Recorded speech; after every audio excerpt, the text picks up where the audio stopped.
Hello, all, and welcome back to a new episode of TV and Us, a conversation about the TV series we just can't stop talking about. My name is Jennifer Hahn. And I'm Sarah Callan. And each season, we focus on a different show, reviewing it episode by episode.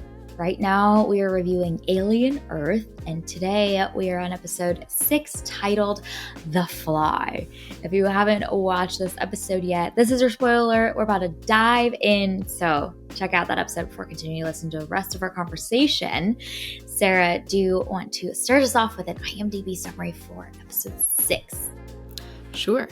Tensions rise as powerful enemies confront each other, a dangerous plan unfolds, and curiosity leads to deadly consequences. Curiosity leads to deadly consequences. That they do. Honestly, though, lots of deadly consequences. Too much curiosity. Lots of deadly consequences. It's like curiosity and also just like great scheming from the side of our creatures, which we will talk about. Yes. So, what is your episode title for this 6th episode of the season? My title is Yes Place.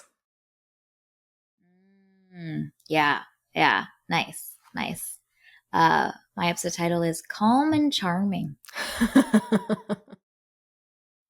Yeah, it's good. It's good. A little bit of a misdirect there. Yes. Okay. Although I would argue that one of our main creatures is quite this to me in my books. This is true. This is true. Very calm, very charming. So yeah, we are flying our way through this season. No pun intended, I guess. Well played. The context of we're gonna give it to you. Like, you get credit for that one. That was good. Thank you. How did this 6th episode work for you? We're back with our crew, back on Earth. I know you're very sad to leave the world of Alien Earth episode 5. Sarah, how did the 6th episode work for you now that we're back in our main storyline? Yeah, it's fine. We're back with our crew. It's very well done. Honestly, there's so many great lines of dialogue in this episode. I felt like I kept having to pause the episode so that I could write down a notable line of dialogue, which is always fun, when you're watching something and you're like, wow, that's really cool. I love that. I need to remember that. So I think that the dialogue for me was a real standout in this episode. There's that moment, it's so brief, between Morrow and Kirsch, and I thought that was just delightful, and I want so much more of that. So I'm very curious to see where the show is leading us with those two, who are momentarily aligned to a corporation, but neither one is fully bought into that corporation. So I think that there's some really fun gray areas there between the two. Some interesting things happen. A really cool alien moment. Our octopus eyeball guy is scheming, and I'm terrified about what that alien's going to come up with next. That's very, I don't want to know. It's too creative. So I feel like this is another one of those episodes where it's setting up some potentially cool things down the line. So I'm curious. Mm-hmm. We get 2 more episodes this season, I think. What is this leading to? Because I feel like this is another good setup episode, but what's going to happen? Because there's so many things up in the air. So what is going to happen next? So it's good. I'm not as into this episode as I was to the last episode, because the last episode was so good. But there's a lot of interesting things going on here, and moving each of the characters forward or backward is pretty interesting to see where everybody's going to line up. So what about you? You've been a lot more interested in this particular crew than I have been. So how did this episode work for you? Yeah, I feel like I started out this show being like, I'm not sure about this. And now I'm like, okay, they're doing some interesting things. I'm warming to it. This episode, I would say, as a standalone episode of television, is fine. It's it's very much in line with the last few episodes that we've gotten, which have all been pretty interesting. There's some interesting parts. There's some parts that drag. But I think what makes this episode really exciting, that I hope that I want to see for this franchise, is ushering us into the new era of seeing a new type of creature and exploring and making, whether it's more pieces of IP or stories around a new type of alien that I think is so different from the xenomorphs that have pretty much dominated a lot of the alien franchise stories today. I love the idea of that, and I hope that the capitalist corporate entities, which I never root for, are going to capitalize on this opportunity, because I think it makes for some really interesting storytelling to come. We've seen for so long the xenomorphs being these true creatures, like they are primal, they're about survival, they're instinctual. But to see a creature like Octo Eyeball Dude, and to see the scheming and the long term like strategic planning of a creature like that, I think is really visually and from a storytelling perspective could be really exciting.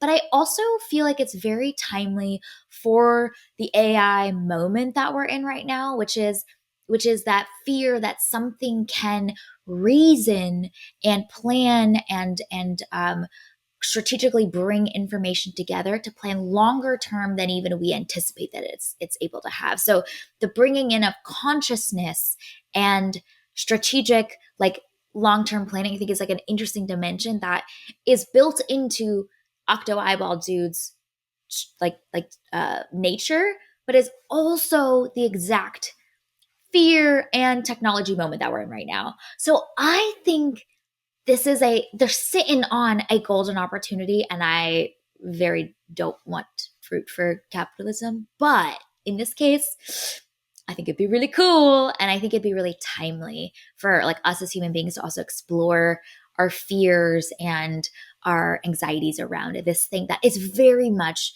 integrating and invading into our lives in the real world as well. So I think this episode allows them to have that springboard, and I think hopefully is going to captivate audiences for them to see like there's something here. People are intrigued, leaning in, fascinated, terrified, but also like thrilled by this thing right now. And I think that's very exciting. So I would love to see that. Yeah, I don't think I've seen an announcement yet that this has been renewed for a second season, but I think that Hulu would be stupid, if I'm being honest, to not renew this for another season. Like Yeah. the the production level on this is so good, and Alien is such a beloved franchise, and this show has gone a very different direction than I wanted it to. See our last episode for exactly the show that I wanted, but it is doing some Yes. really interesting things to Yeah. expand the Alien universe. I feel like, especially the original trilogy, even the fourth movie, which is a whole hot mess. The third movie is also a hot mess, but I feel like those movies they did expand the universe a lot, but they did it in such a different way than this show is doing. So while this show is not what I wanted, I am appreciating the way that it is expanding the world and introducing us to these new creatures that we've never seen before that are so different. I'm so interested to learn more about each of them and kind of what they're doing, what they're scheming. Obviously terrified of the octopus eyeball guy, but now we Ooh. should be terrified of these whatever hornet things, whatever Flies. they are. Yeah, the Yeah. flies. Like, Yeah. ugh, we should be terrified of those. And then we don't know what this like plant business is either. So I feel like we got so many Mm, different types of aliens still to learn more about too, which is really fun. So to your point, they have a lot of potential future IP here, and it would be just foolish to not capitalize on it, especially because this show is of such high quality. And I feel like this season yeah. is almost like building trust in us as the audience, like even though the Hmm. show isn't what I wanted, I do trust these creators to tell a good story. And I would be curious to learn more about all of these different aliens. Uh, because they're so creative, they're so interesting. So Yeah. I'm curious to see when we'll get that announcement. I mean, I guess if we'll get the announcement, but when it'll come, especially because there's only a couple of episodes left in the season.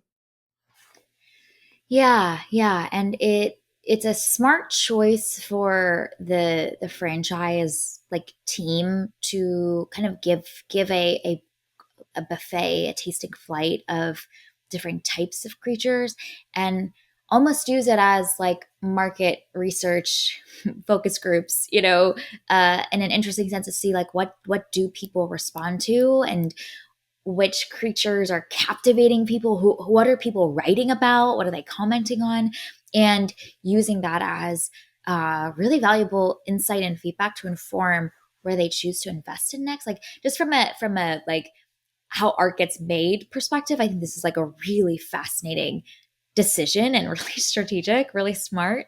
But I also feel like there's a lot of like rules of the universe that are still not fully explored and unearthed, like you were saying. And I think the thrill of not knowing those details allows us to lean in a little bit more too. Like I didn't realize while the episode was happening that the hornet fly alien is specifically designed uh, or specifically feeds in its nature on like the metal and the substances that the synthetics are made of. And so it's paying off a previous question that the Lost Boys were asking, which is how do we die? Can we die? Are we immortal? And clearly this episode is saying you are not immortal. And there is a real foe, which I think makes following these Lost Boys a lot more interesting too, because they are not invincible. Any character in any show, any piece of filmmaking is interesting if like there's no real end, possible end to them. And um, I think that's really fascinating too. It's like, well, why does that specific alien feed on what the synthetics are made of? Was that carefully designed? Was that, like built in by the corporations to be able to somehow be able to control the things that they've made if need be, like kind of a final like emergency break for them, like, or is that just the aliens evolved that way? I'm not sure, but an interesting detail, of the rules of this world.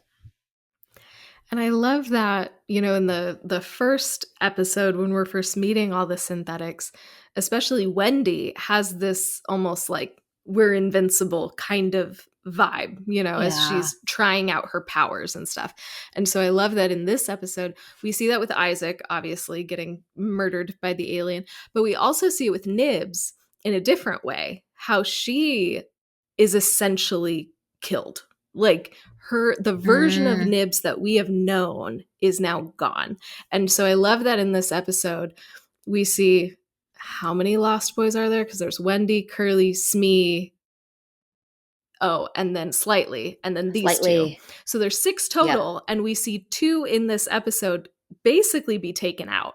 And so down from six to four, I think is really interesting of the Mm. initial Lost Boys that we were introduced to. So I love that this episode really focuses in on that and their weaknesses, not only from external forces like the aliens, but from internal forces too, that the people who are there to quote unquote protect you also have the power to strip you of your agency, completely change who you are in an instant. And so I love the way that this episode is unearthing both of those threats that are very real to these synthetics. Mm-hmm. Like they are either dying in their consciousness or they're dying in their physical makeup.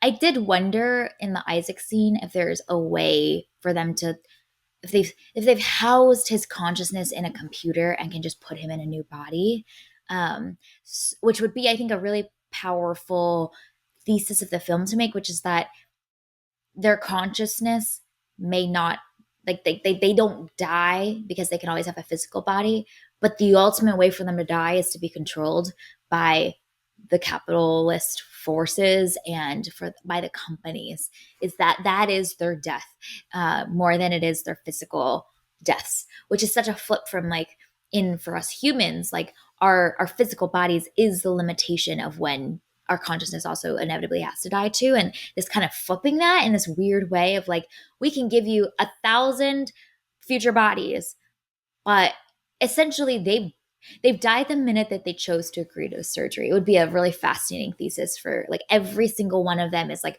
fixed, rewired, controlled, tampered with by the end of the show would be a great thesis. I hope they do that, like be careful what you say yes to when you partner with a corporation, really. Would be a really, it's the ultimate indictment of the corporation, which is that they never planned to honor the identities of any of these individuals to begin with. They like used them fully, which I think they're teeing up with the whole Arthur and Dame Sylvia narrative arc that happens over the course of this episode too, of realizing this is not what we agreed to, and we are using our control beyond the bounds that we've set originally.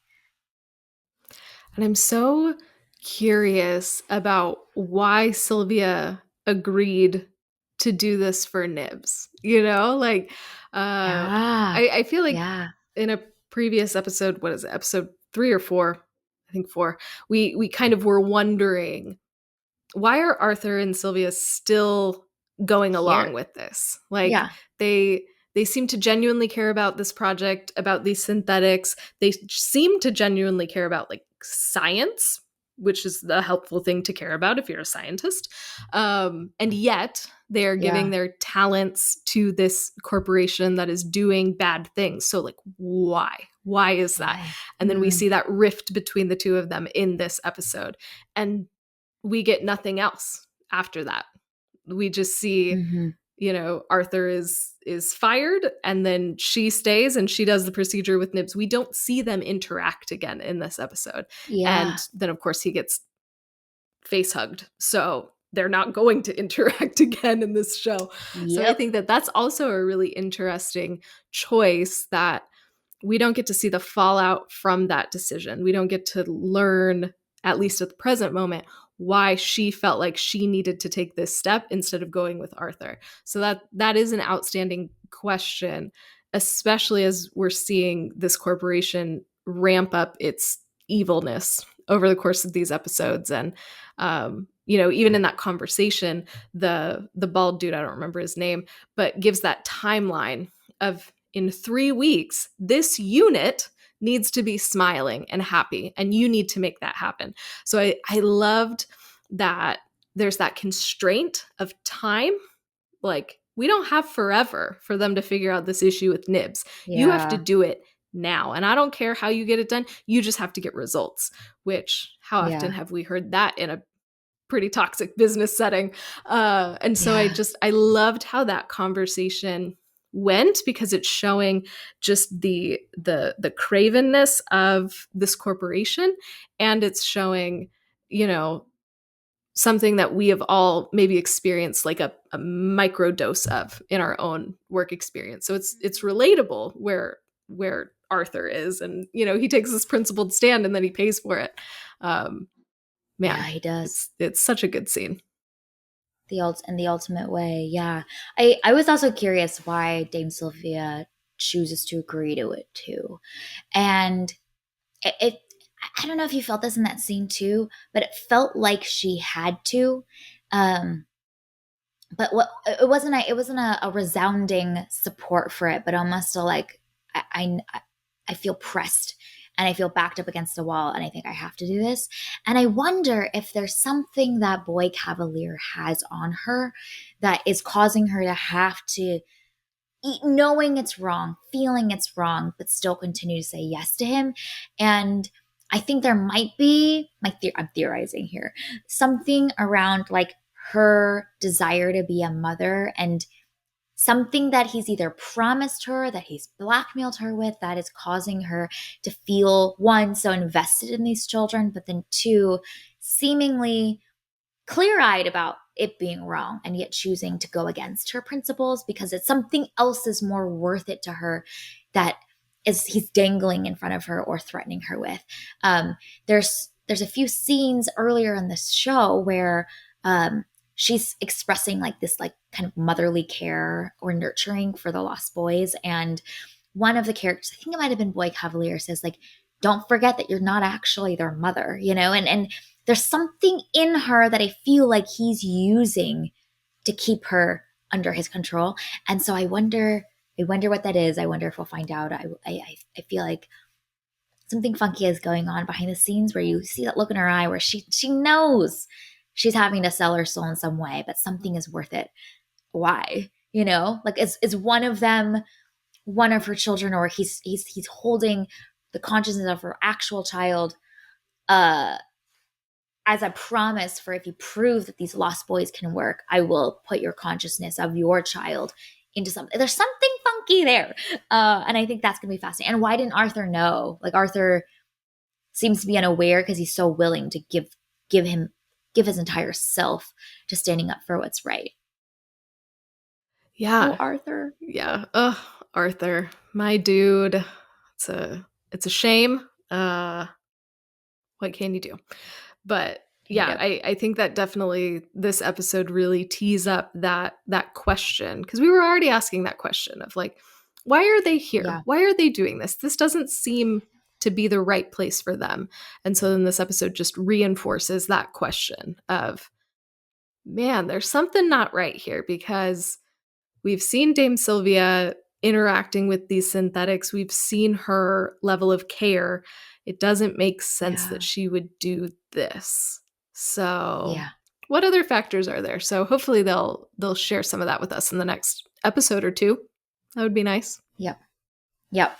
Yep. Agreed. There's something there. We'll find out, I'm sure. Other big things that we wanted to mention this sixth episode. I mean, we got a very brief meeting between Boy and Yutani. Oh Uh yes. Much more brief than I know that I was expecting. I wanted a real Mm, like I wanted that to be a good hefty side plot of this particular episode, but it's only a couple of minutes, and yeah. then it's over. They reached an agreement and were able to go about their merry ways. Yep. Yeah. I love seeing the way that Boy Cavalier understands the rules and is using and exploiting the rules to get what he wants, and kind of being one step ahead of what Utani even has realized. I think that's notable for his style, and him having like done his research and weaseling his way left and right to kind of trap her and trick her.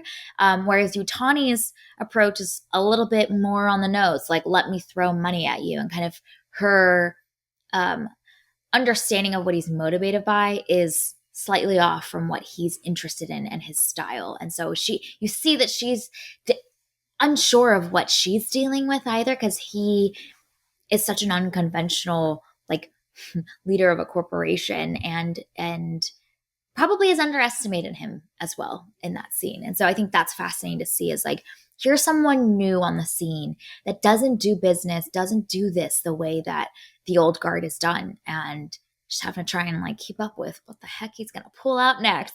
I think that was fascinating to see their styles look so different, even just how they present and how they exist in the world. And it's wildly different. So kind of the established order versus this new order, this new generation of leaders that are powerful in this world, is you really feel, oh, this is some generational differences and change that are being ushered in. Well, and I was also wondering too, like obviously Boy is overlooked and underestimated and all of that, and I'm sure a large part due to how young he is, but I think he's also leaning into that, and he knows that he's underestimated, and so then Yeah. he uses that to his advantage. Like even his whole like not wearing shoes thing and like flaunting that, and I feel like everything he does just makes people uncomfortable, and he uses that to his Mm, advantage to get what he wants. And so I think mm, even in that scene, as I'm watching him, I'm just so thinking good. how much of this is really intentionally calculated to Yeah. to make Utani as uncomfortable as possible to make sure that he gets the better deal out of it. So, like, obviously, he Yeah. did his research and all the things, but I think he also did his research into her as well and knew what buttons to So push good. and how to push them to just maximize the situation for his own benefit. I don't know if I'm giving him too much credit, but I think that all of those moves that he makes are really, really calculated because he knows that he's underestimated a little bit. I love that. I don't think that's too much of a reading or too generous for him, because I think that that's what he's capable of, and he clearly understands human nature and knows how to exploit it to his advantage and manipulate the people around him and what cards to play. So that was a great performance that he gave to get her to kind of be like thrown off entirely. And you see that she doesn't know what to do with him. And all she knows is to give him more money, which is literally the wrong play because he does not care. Like, it's about power, it's about control, it's about winning for him. And even holding the aliens, like, yes, he wants to do it for science, but he knows it's a power play that she wants this, and she doesn't get to have it because he's going to hold on to it. It's so good. And she's just flailing, honestly, flailing, trying to figure out what to do with this tiny human. Yeah, and she doesn't know. He definitely wins that round.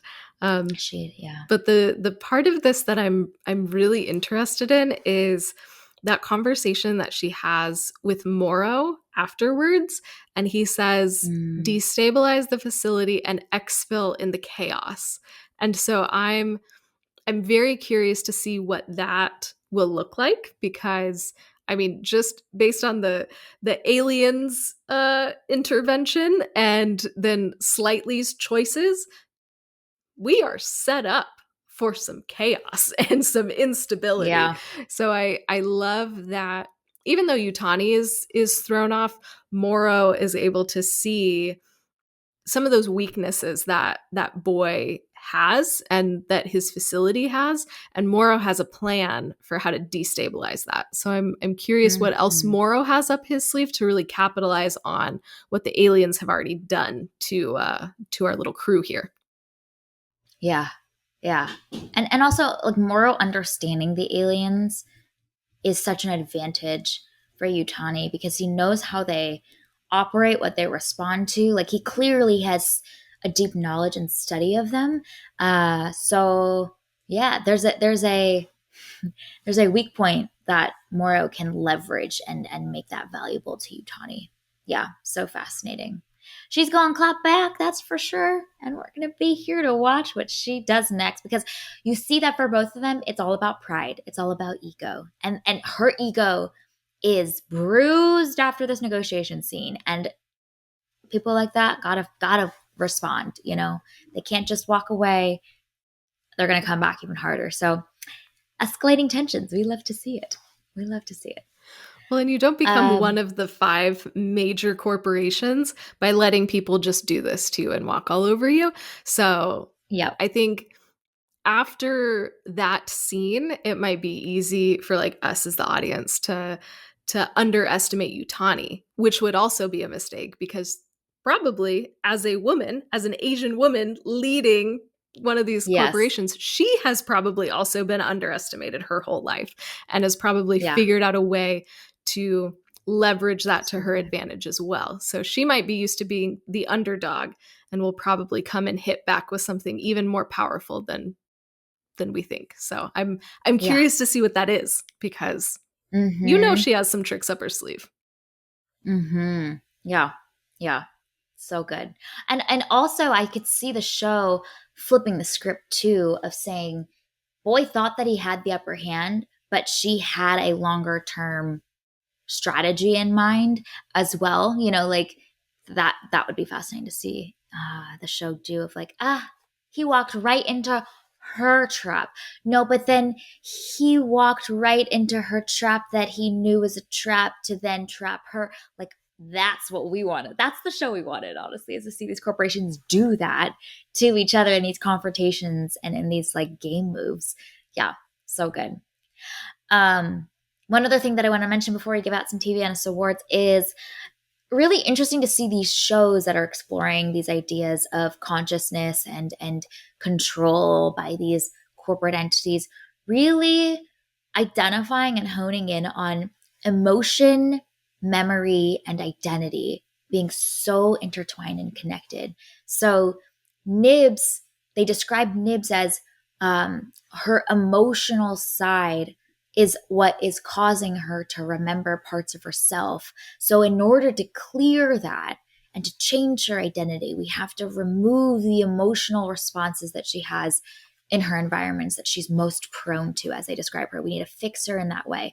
And I was like, this sounds really familiar. Where have we seen that in a show that is trying to remove emotion to then remove memory to then clear you over your identity so that we can control you?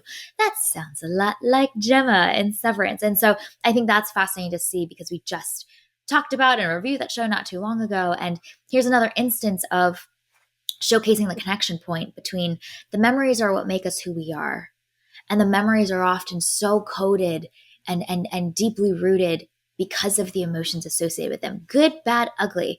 And in order to exercise control over someone, it's to remove their ability to feel. And I think there's a character that talks about that in this episode, which is like, you are the way that you are because you are programmed to think, not to feel. And that difference of what makes us human, what makes us who we are, being so tied to emotion, I think is a really fascinating thesis that a lot of these shows seem to be exploring really heavily. And here's another instance of that same narrative being told again. So I thought that was really fascinating. Really, our TV and us portfolio is really intertwining with each other. Yeah, who knew? Wow. Yeah, I love kind of where Wendy ends up in this episode of like, well, I don't know that I want to be people if this is Yeah, what this is like, being so like yeah, cold and calculating and scheming and all of these things, which is also just interesting given the way that a lot of times like robots and stuff are portrayed in film and TV. mm, And so it's interesting that a show like Alien Earth is maybe complicating some of that. And, it's Morrow asks a couple of episodes ago, like, when is a machine not a machine? And so I feel like yeah, this episode is continuing to kind of like pull on that thread of what does it actually mean to be human? And then yeah, how do synthetics fit into that? Because that's complicating the question. So it's yeah. been interesting to see how Alien Earth is exploring that concept. Mm-hmm. Mm-hmm. Yeah, very true. And the ways that uh, what arguably the synthetics are able to be more human when allowed to than the humans in this show are. It's kind of an interesting flipping of the script too. Um, Although we see some good human moments here, we'll talk about that in the awards section. And we have a category called most human. Okay, any other last things before we give out some awards? I think another just interesting piece very quickly is a couple episodes ago, we saw that relationship between Isaac and Kirsch, and how when Isaac wanted to choose his own name, Kirsch was like, "Yeah, man, like cool, you're Isaac now," and kind of seeing that bond between these two. And then in this Yeah, episode, we see that Kirsch has cameras in the lab. And so he can see what yeah, happened to Isaac. And he didn't at any point intervene before Isaac was attacked by the alien yeah, bugs. And so I think that is yet another really interesting piece of Kirsch, because we have these moments that almost seem like affection that he has for another character, for one of these synthetics. But then we see a moment like this where it's like, oh no, that you don't hold any affection toward him, maybe. And it's just more yeah. of maybe an experiment. Are you following the scientific method in the way that you are interacting Mm. with these synthetics? Mm. Y'all, I did not do good in science. I don't remember what the scientific method is, but I remember that one of them is observation. And so I wonder if that's really a lot of what Kirsch is doing, is following the scientific method, which is not a suggestion box, and sometimes that just seems like it might be affection, but really he's just observing and hypothesizing what is happening with these beings. So I'm so Yeah. curious about Kirsch, and we have a new data point in this episode, and I'm here for it. We do. We still haven't figured this man out. Nope, we're not going this to. being out yet. It's episode Yeah. 6. Like, please, Kirsch, show us who you are, because Nah. we are observing you, and we're true. trying to figure you out as well, We are. my dude. Yeah. So we'll see, Okay. but I'm curious. Yep. Some TV and us awards. The first category is the most human character. Sarah, what is your choice for this one? I want to give this to Arthur for having 6 degrees and still making stupid decisions. Well done. Well done. Yeah. So human. Yeah.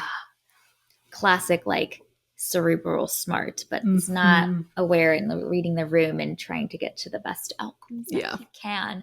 But I gave this to Arthur as well, mostly just for seeing him care and self-sacrifice, which is also very human. So I love that we both took very different interpretations of all dimensions of what makes us human. We are so self-sacrificing, but also just complete idiots. So yeah, it's very good. It's a great combination. Both of those are very on brand for who we are and how we see the world too. So I appreciate that we're on brand even when we pick the same character. It's so true.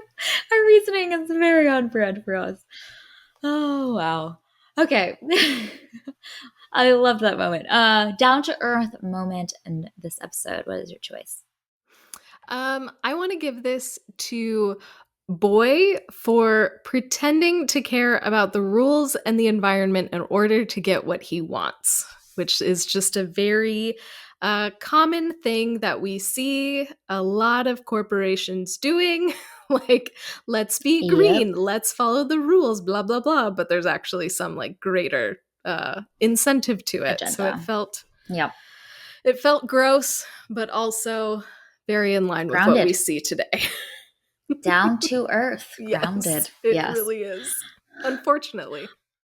Yeah. My choice for this one is Curly and Smee taking their branches and like making circles in the water by the creek.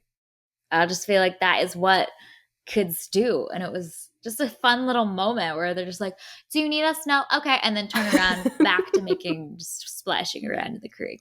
Honestly, so fun. Who doesn't want to do that? Sounds great. Yeah, you know what? I'd rather do that than like go and die in the lab from a alien fly. So great choices by then. Most haunting line of dialogue. What is your choice for this one? I want to give it to Wendy when she is talking to Joe and she says, "This is a yes place, not a no place. Here we say yes." Terrifying. So absolutely. Terrifying. Yep. Honestly, I'm excited to see Rage Wendy. We're seeing her emerge. We wanted it from a couple episodes ago, and it is coming. My choice for most haunting line of dialogue is from Wendy in her soon-to-be Rage Wendy self when she says to Dame Sylvia, "What if you're what's wrong?" Ooh. I loved that line. Oh, so great. Good. Yeah. I'm like, honestly, you're right. Yep. They are the problem. Okay, well, looking ahead, we've got 2 more episodes left of the season. Yes, 7 and 8. What are you excited to see? We already touched on quite a bit about, but I want more Kirsch content. He's so fascinating to me, and I must know more. Similarly, Morrow, bring on the chaos. Let's go. I would love more Kirsch and Morrow crossover because that conversation in the elevator was just juicy. I loved it. I want more of that. And then, like you just mentioned, Rage Wendy. Ma'am, we have been waiting for you since like episode 1 or 2. I don't remember when we first came up with Rage Wendy, but the time has come. We are ready for Rage Wendy. Let's go. Be unleashed upon the earth. So yeah, I just basically The TLDR version is I want more chaos, because I feel like all three of those things will create chaos in this universe. And I'm here for that, because I think things are starting to go off the rails, but I would like them to go off the rails even further, because that would be fun. Mm-hmm. Oh, yes, they are very much teetering off the rails. I would love to see a Rage Wendy. I think that is the right arc for this character. Let's see them all just rebel. I want to see, a Lost Boys Rebellion led by Rage Wendy, to be precise. I would love to see more of Octo Eyeball Goat. I just have, I'm thrilled by it. I'm not gonna lie. I love to see it. The nudge onto the glass to trap Isaac in there. Genius. I love the final shot of the rage goat. And I would love to see just what else this creature is capable of. I'm so curious and intrigued and thrilled by this creature. The long-term strategic planning and trapping that this thing does. Ooh, it's so juicy. I would love to see a boy downfall by the hands of Utani in partnership with Octo, Goat, and Moro would be great. Yeah, I just want all of the characters that suck to receive justice and at the hands of the aliens or Rage Lost Boys, basically. So that's what I want to see. So we'll see a Rage Rebellion Lost Boys team up with the Octopus Eyeball as their Yes. leader. And Yes. because now Wendy, she can communicate with the Xenomorph. So who's to say that she Yeah. can't learn how to communicate with this Octopus Eyeball sheep business that we got going on? Yeah. Like, Yeah. I'm just saying, once you're able to And then there's communicate, you can do some stuff. There's something with Nibs too in there Yeah. too, where Nibs was like possessed, connected with that thing. So yes, the communication streams are open now. Very good. Yeah, we love to see it. We're here for this. All right, well, this was our review and discussion of episode 6. You can find it available on Hulu. Thank you for listening to today's episode of TV and Us. Our name sums it up. We're big fans of TV and the powerful ways we can connect with each other and the world around us. This podcast is about all of us and our shared stories, so everyone is welcome here. We're so glad you spent time with us today as we continue our journey through Alien Earth. You can subscribe to this podcast on Spotify, Apple Podcasts, wherever you tune to your favorite shows. Drop us a rating and review, letting us know what you want to see in the next 2 episodes of this season. You can connect with us on Instagram, Threads, and Blue Sky at tvnspod, or email us at tvnspod@gmail.com. Check out our website, andusmedia.co, for the latest on TV and Us and our other podcast, Movies and Us. We will be back soon to discuss episode 7. Penultimate episodes of the season are always really fascinating because they really set up the finale. So that's going to be very interesting to see where the show goes. We hope you have an amazing week in the meantime, and we'll talk again with y'all very soon.